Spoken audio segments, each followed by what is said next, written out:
crippled freeloader. Those two words, sharp as shrapnel, tore through the opulent air of the hotel lobby. He spat them out, Richard Sterling, CEO of Sterling Enterprises, his voice dripping with a casual, brutal contempt. He made sure everyone heard. A grotesque smirk twisted his lips as his gaze, cold and dismissive, swept down over me, over my wheelchair, lingering on the space where my legs once were. In that instant, a white-hot rage, so pure it almost choked me, surged through my veins. My hands clenched the wheels of my chair until my knuckles were bone white. But I met his gaze. I would not break. Not for him. He saw a broken man. A nobody.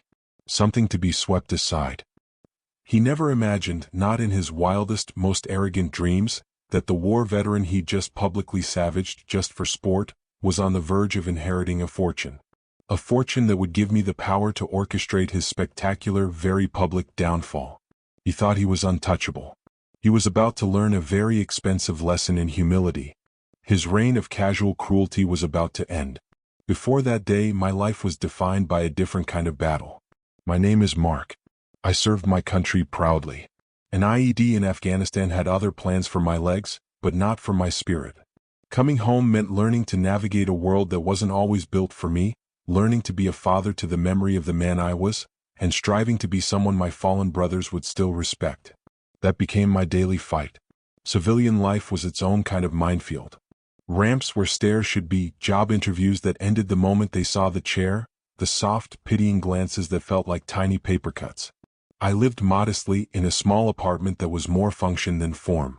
It was my sanctuary, filled mostly with my own thoughts, which, believe me, could be pretty loud company sometimes. My routine was physio, grueling sessions pushing my body to its limits, the constant, often disheartening search for meaningful work, and volunteering at a local veteran support center. That center, Vets Forward, was my lifeline. Among men and women who understood the visible and invisible scars, I felt whole. We didn't need explanations there. I had a great Aunt Eleanor. Wealthy, I'd heard, almost mythical in her riches. Lived a world away, a life I couldn't fathom. I'd met her maybe twice, vague childhood memories of a stern woman with eyes that seemed to see right through you, yet held a glint of unexpected kindness. Her money, her world, it was like a story completely separate from my reality of scraping by. I always figured it would go to some grand charity, a university maybe. Never did I imagine it would ever touch my life. My focus was survival, finding a new purpose after the old one was blown apart. Paying the bills. Proving I was still capable. My friends, mostly fellow vets, were my true family. We shared the gallows humor, the phantom pains, the unspoken understanding of what it took just to get through another day. Life wasn't a walk in the park. Not that I could do that anyway, but it was mine. I faced it. Every damn day. I wasn't looking for handouts, just a fair chance. That's all I asked. A fair shot. It seems simple enough. But some people, as I was about to discover in the most brutal way, have no concept of fairness. Only power. And the abuse of it. My first direct encounter with the man who would become my nemesis, Richard Sterling, was at a job fair. Ironically, one specifically for veterans. A spark of hope had propelled me there. Sterling Enterprises, his sprawling company, had a huge, polished booth. American flags everywhere, banners screaming their supposed patriotism. It looked impressive. It looked like they actually cared. I figured, a corporation that size, surely they'd have roles where my skills, my intellect could be valuable even if my body was different. I had project management experience from the service, a sharp mind. I waited my turn, my resume freshly printed. And then I saw him, Richard Sterling in the flesh, making a brief, condescending appearance probably for the PR photos. He was tall, immaculately dressed in a suit that cost more than my monthly rent, radiating an aura of self-importance that made everyone around him seem to shrink. I introduced myself, concisely explained my background, and began to ask a genuine question about adaptive technologies in their workplace, or perhaps project oversight roles. He barely even glanced at me.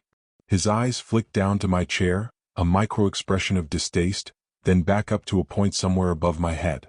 He offered a smooth, practiced line about appreciating my service. Then, with a dismissive flick of his wrist, he said that not all positions were suitable for everyone, you understand. Just like that. He turned to his aide, muttered something I couldn't catch, and then simply swept away, leaving me with a corporate drone who handed me a branded pen and a glossy brochure full of empty promises. A hot needle of annoyance pricked me. Suitable for everyone? What was he implying?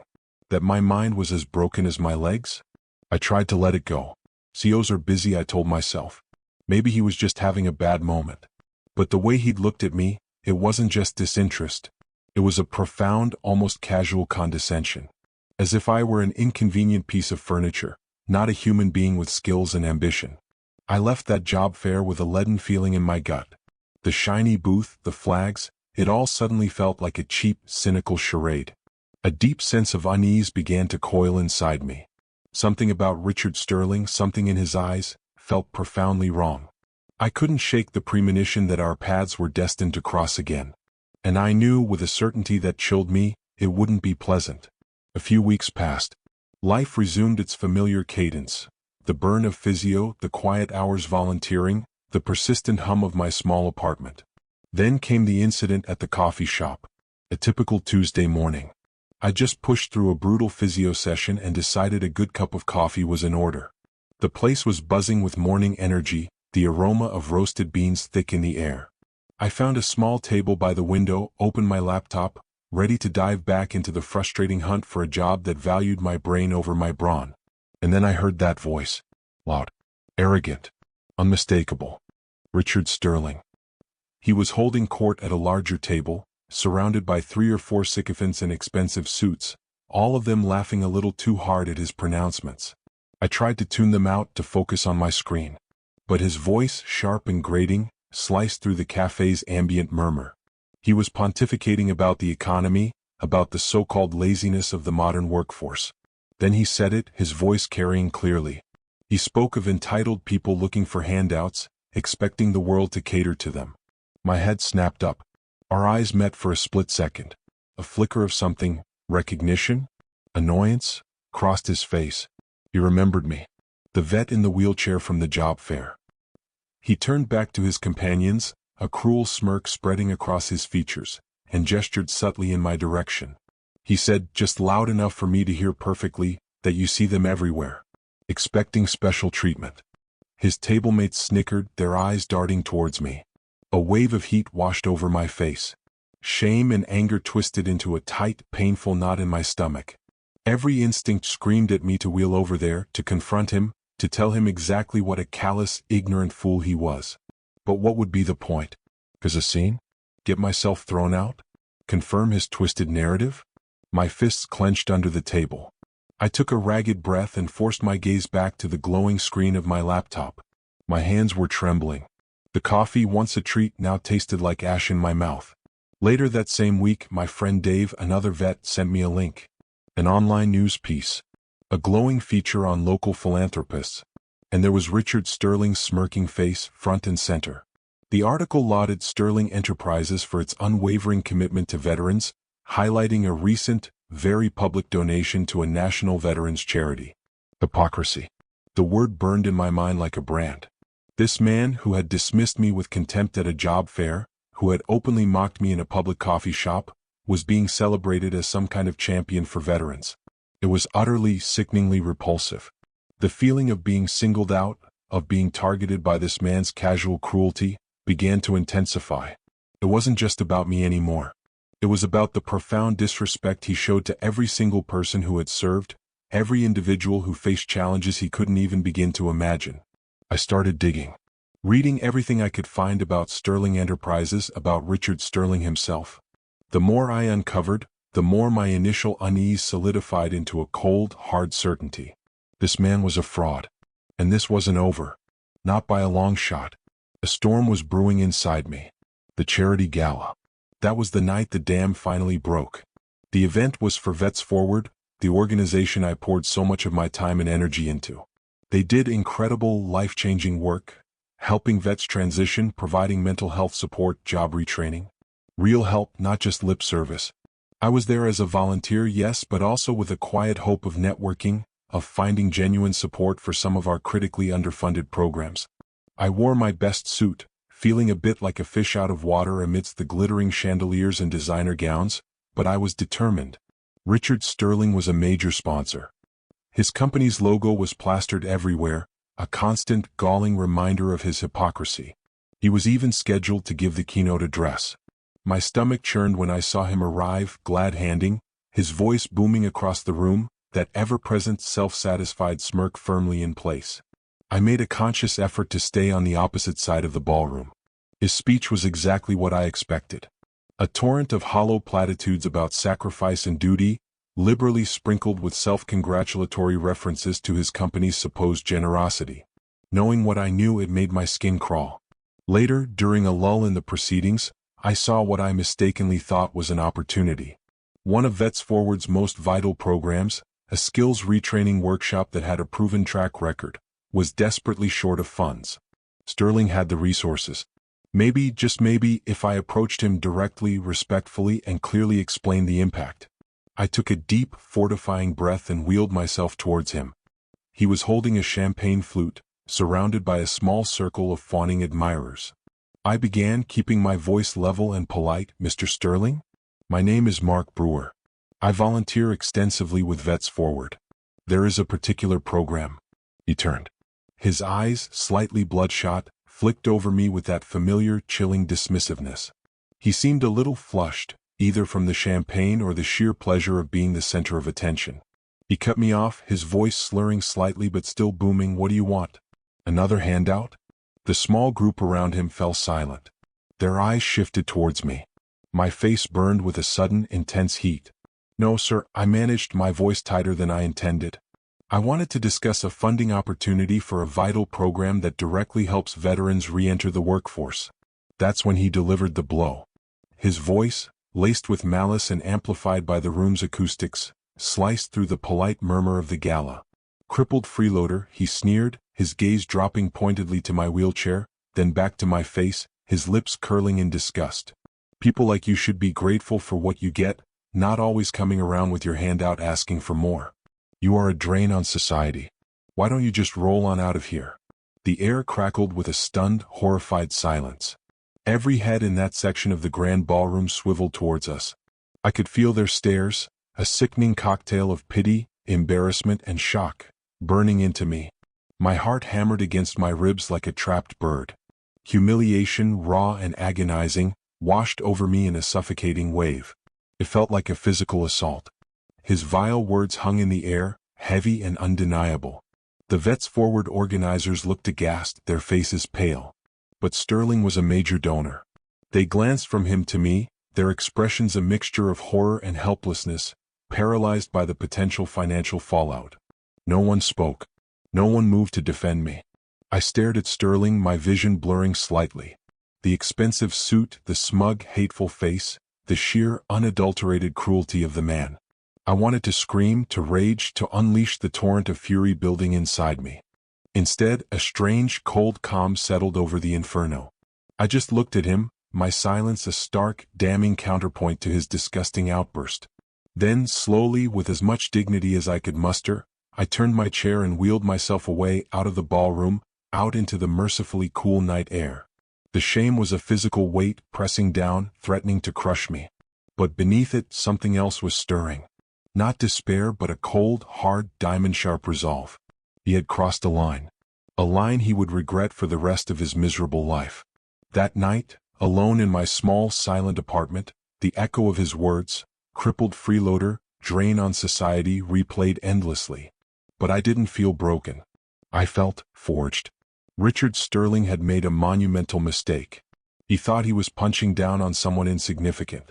He had no idea he'd just awakened a sleeping giant. The days that followed the gala were a strange mixture of simmering rage and an unnerving, almost preternatural calm.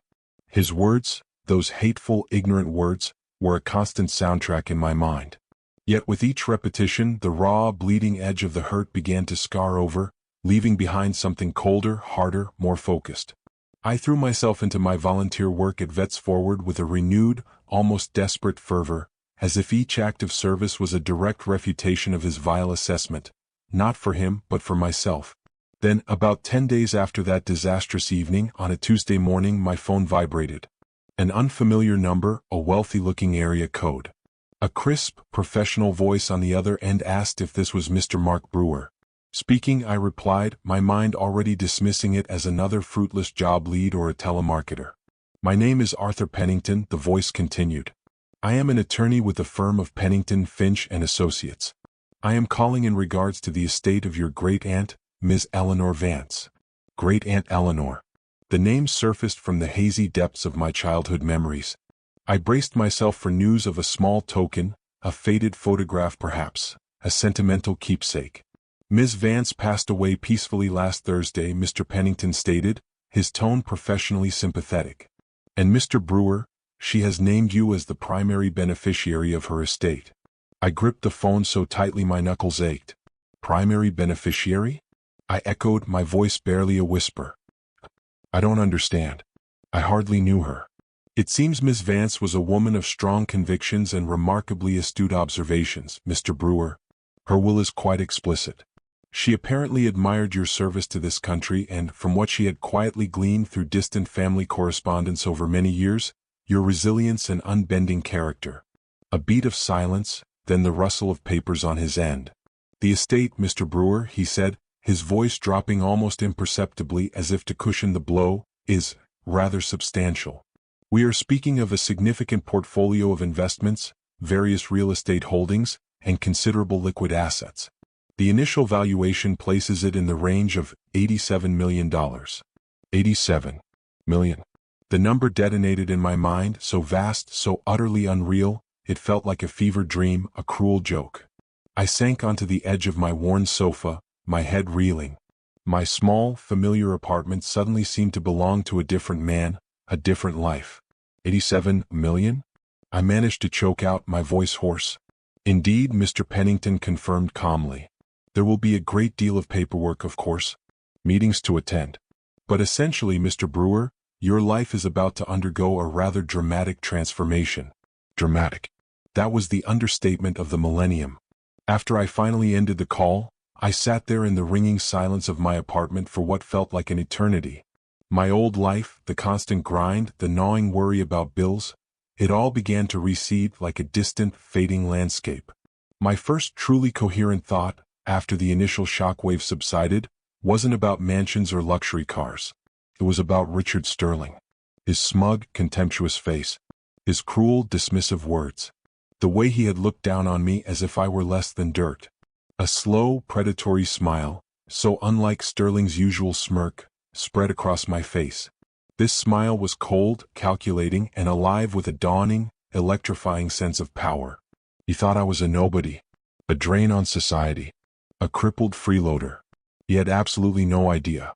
The universe, it seemed, had just dealt me the ultimate, game-changing hand. The anger was still there, a cold fire in my belly, but now it was sharpened, focused by something new, anticipation. The rules of the game had just been rewritten. And I was holding the pen. My focus shifted with laser precision. Job hunting became a distant memory. My new, all-consuming occupation was understanding this immense, unexpected wealth, this staggering new power, and meticulously planning exactly how to wield it. The desire for revenge was no longer just a raw, emotional storm. It crystallized into a clear, strategic imperative. Sterling had humiliated me publicly, his actions predicated on his perception of my utter worthlessness. Well, his perception was about to receive a multi-million-dollar, very rude awakening. I would not be rash. I would not be foolish. I would be intelligent. I would be patient. And I would make Richard Sterling pay not in blood, but in the currency he understood best, power and public image. He would pay for every single one of those condescending, soul-crushing words. The twist wasn't just the inheritance. The real twist was what it would empower me to do. The ensuing weeks were a blur of high-stakes education. Lawyers, financial advisors, estate planners. My small apartment became an unlikely war room for what I internally dubbed Operation Payback. Mr. Pennington, a man of old-world discretion and surprising empathy, guided me through the labyrinthine complexities of Eleanor's estate. He seemed to intuit, without me needing to spell it out, that my intense focus was driven by more than just the prudent management of newfound wealth. I absorbed information like a sponge. I had to. My great-aunt Eleanor, it became clear, had been a remarkably astute and successful investor. Her portfolio was diverse, robust, and meticulously managed. And nestled within it I found my first thread, my first weapon. Sterling Enterprises. It wasn't a direct holding of hers, nothing so obvious. But through one of her diversified investment funds, there was a minor, almost insignificant stake. Barely a blip on their corporate radar. But it was enough. It was a starting point. My newly assembled team of financial analysts, handpicked by Pennington for their skill and discretion, began to dig. Sterling Enterprises, despite its polished public facade, was actively seeking a massive capital injection. They were planning an ambitious, some said reckless, expansion and desperately needed investors. Big ones. Richard Sterling himself was spearheading the fundraising efforts, wining and dining potential backers with his trademark arrogance. His arrogance, I realized with dawning clarity, wasn't just a personal failing. It infected his entire business philosophy. He took colossal risks, blinded by his own self-belief, his conviction of invincibility. That was his Achilles heel. Quietly, methodically, using a series of newly established, anonymous shell corporations and a highly discreet Swiss investment bank recommended by Pennington, I began to acquire Sterling Enterprises stock on the open market. Small, untraceable purchases. A steady, relentless accumulation, designed to go unnoticed until it was too late. Then I learned about an upcoming highly exclusive investor summit Sterling was hosting. A private, invitation-only affair for a select group of high-net-worth individuals and powerful fund managers he was desperately trying to woo. This was his big moment, his chance to secure the future of his company. This was where he would make his grand pitch. This was where he would be at his most grandiose, and therefore his most vulnerable if that pitch faltered. This, I decided, would be my stage. My advisors, working through one of my shell corporations, secured an invitation. We presented ourselves as Phoenix Capital Group, a new, aggressive investment fund with deep pockets, actively seeking high-growth opportunities. Sterling and his team, blinded by their hunger for capital, didn't scrutinize the relatively unknown entity too closely. They just saw dollar signs. The day of the summit dawned, crisp and clear. I did not attend in my usual attire. No. For this occasion, I had a bespoke suit tailored, dark charcoal gray, perfectly cut to accommodate my seated posture, exuding quiet authority. My shoes were polished to a gleam. My team even arranged for a high-end, accessible vehicle and a discreet, professional driver. Today I was not just Mark Brewer, the overlooked veteran. Today I was Mr. M. Brewer, the enigmatic and powerful principal of Phoenix Capital Group. The summit was held in a lavish hotel ballroom, its opulence an almost painful echo of the Vets Forward Gala where Sterling had tried to destroy me. Sterling was in his element, strutting, glad-handing, his voice booming with forced bonhomie. He didn't see me enter. I made sure of that, arriving with my small, impeccably dressed team, a razor-sharp lawyer and a top financial analyst, during a networking break. We took a strategically chosen table at the back, observing. The main presentation began. Sterling took the stage, radiating a smug, unshakable confidence. He painted a dazzling, almost fantastical picture of Sterling Enterprises' future, a symphony of buzzwords and wildly inflated projections. Then came the Q&A, the crucial part where specific investment levels and commitments were being discussed. My lead analyst, a cool-headed man named Jensen, raised his hand. "Mr. Sterling," he began, his voice calm and carrying, "the Phoenix Capital Group is very interested in your proposal. We see significant potential. However, we do have some specific questions regarding corporate governance and leadership accountability before we would consider a principal investment." Sterling's eyes lit up like a pinball machine at the words, principal investment. Phoenix Capital was my primary shell, the one with the real teeth. Of course. Sterling boomed, his smile widening. "Phoenix Capital, a pleasure to have you here. I would be delighted to address any and all concerns. Perhaps our principals could even meet to discuss this further?" That was my cue. My heart began to hammer, a controlled, steady beat. Jensen nodded. "Indeed. Our principal is here today. Mr. Brewer?" Slowly, deliberately, I wheeled myself forward from the shadows at the back of the room. The low hum of conversations died abruptly as heads began to turn. A wave of curiosity rippled through the assembled investors. I moved towards the front, my chair gliding almost silently on the plush, expensive carpet. Sterling was still beaming, his hand half outstretched, ready to greet the mysterious, moneyed Mr. Brewer of Phoenix Capital. As I drew closer, his smile began to falter. A flicker of confusion crossed his face, quickly followed by dawning, horrified recognition. His jaw slackened. His outstretched hand froze, suspended in midair as if petrified. The ruddy color drained from his face, leaving him a ghastly, pasty gray. He looked as if he'd seen a ghost. I reached the front of the room, positioning myself directly before him, in full view of the assembled potential investors, his board members, his entire world. "Mr. Sterling," I said, my voice perfectly calm, perfectly clear, carrying effortlessly in the sudden tomb-like silence of the ballroom. "Richard, we have met before." His mouth opened, then closed like a beached fish. No sound emerged. He looked utterly poleaxed. "You might not recall me clearly," I continued, my gaze steady, unwavering, pinning him in place. "It was at the Vets Forward charity gala a few months ago. I was attempting to discuss a funding initiative with you for much-needed veterans programs." I let that statement hang in the air for a long, pregnant moment. I saw a few of his board members exchange deeply uneasy glances. The air thickened with unspoken questions. "You called me a crippled freeloader," I stated, my voice devoid of the burning rage I had once felt, now replaced by an icy, precise composure. "You said, and I believe your exact words were, that people like me should be grateful for what we get, not always asking for more. You declared that I was a drain on society. And then you suggested I should just roll on out of there." A collective, audible gasp swept through the room. Sterling swayed almost imperceptibly. His eyes darted around wildly, searching for an escape hatch, a lifeline, but there was none. He was trapped. "Well, Mr. Sterling," I said, allowing a very faint, very cold smile to touch my lips. "I did indeed roll on. And Phoenix Capital Group, which I own and control, has, over the past several weeks, quietly and legally acquired just over 28% of Sterling Enterprises voting stock. This makes me, as of this morning, your single largest shareholder." The silence in the room was now so profound it was almost a physical presence.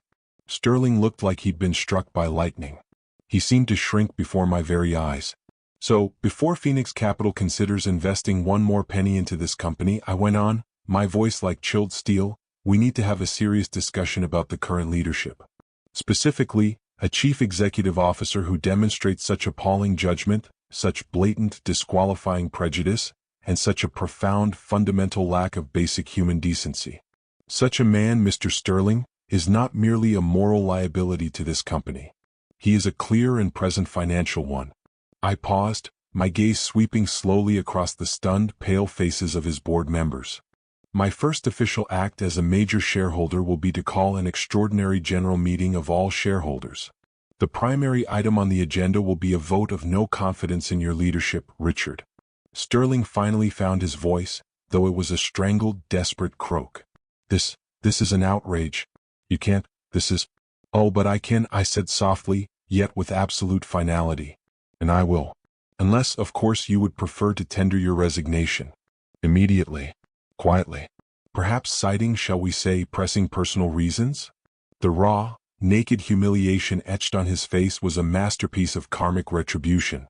Gone was the arrogance, the smug superiority, the casual contempt. In its place was pure, unadulterated panic and a crushing public shame that dwarfed anything I had endured at his hands.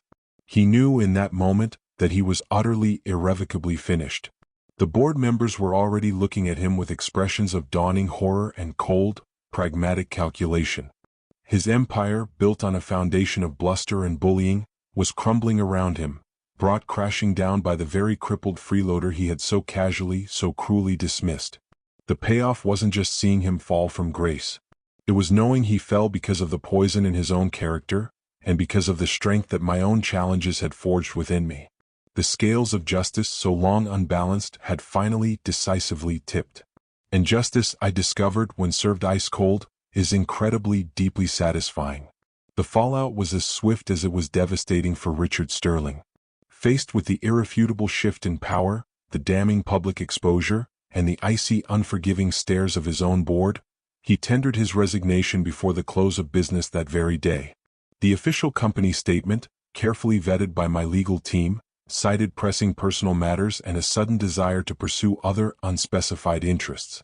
Few in the tightly knit business community were fooled.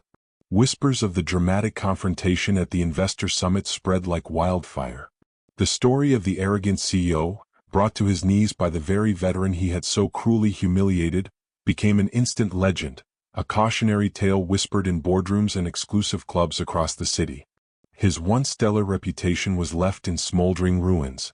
His golden parachute, I was pleased to learn, was significantly smaller than he had undoubtedly hoped, thanks to some cleverly worded clauses in his contract regarding actions that brought the company into disrepute, clauses my legal team had gleefully highlighted for the board. As for Sterling Enterprises, under new interim leadership heavily influenced by Phoenix Capital, which of course meant heavily influenced by me, we began a comprehensive overhaul. My very first priority was to establish genuine, impactful, and sustainable programs for veteran employment, advanced skills training, and comprehensive support services. Not the performative, glossy PR stunts of Sterling's era, but real, meaningful initiatives with measurable, positive results. We immediately forged a strong multi-year partnership with Vets Forward, providing them with the substantial, secure funding I had once only dreamed of being able to ask Sterling for. The internal culture of the company began a slow but steady transformation. Accountability, respect, diversity, and integrity became the new cornerstones. It wasn't an easy or quick process, but it was essential. My own life, naturally, was unrecognizably different on the surface. The small, cramped apartment was replaced by a comfortable, fully accessible home. The constant, gnawing anxiety about bills and financial security became a distant memory. But the core of who I am, the man forged in the crucible of service and adversity, that didn't change. The money, the millions, they were simply a tool. A powerful tool, yes, but a tool nonetheless. A tool to right a profound wrong, a tool to build something better and more equitable, a tool to help those who, like me, had faced down their own demons and deserved not pity but a genuine fair chance. I never saw Richard Sterling again. I heard through the grapevine that he moved away, his career and his reputation in ashes. Sometimes, in quiet moments, I'd wonder if he ever truly grasped the sheer magnitude of his misjudgment, the depth of the blind, casual arrogance that led directly to his spectacular downfall. Probably not. Men like Sterling rarely learn from their mistakes. They simply find new people to blame for their self-inflicted misfortunes. Reflecting on it all now, the deepest, most profound satisfaction didn't come solely from witnessing Sterling's ruin, though there was an undeniable element of karmic justice in that. It came from definitively proving him wrong. Proving that my worth, my value as a human being, was not defined by his narrow, prejudiced worldview, or by the number of legs I happened to have. True strength, I learned through this whole ordeal, isn't about bluster or inherited wealth or physical perfection. It's about resilience. It's about character. It's about the courage to stand up for what's right, to fight for dignity, even when you feel small, outnumbered, and powerless. My great-aunt Eleanor, in her quiet wisdom, had seen something in me, something beyond the surface. I hope, wherever she is, that I've honored the extraordinary faith she placed in me. The burning anger I once felt towards Richard Sterling has long since faded, replaced by a quiet, settled sense of peace. I had faced my dragon, and in my own way, with my own weapons, I had won. Not just for myself, but for every single person who has ever been underestimated, dismissed, or disrespected. And that, I realized more than any amount of money, was the real, enduring inheritance.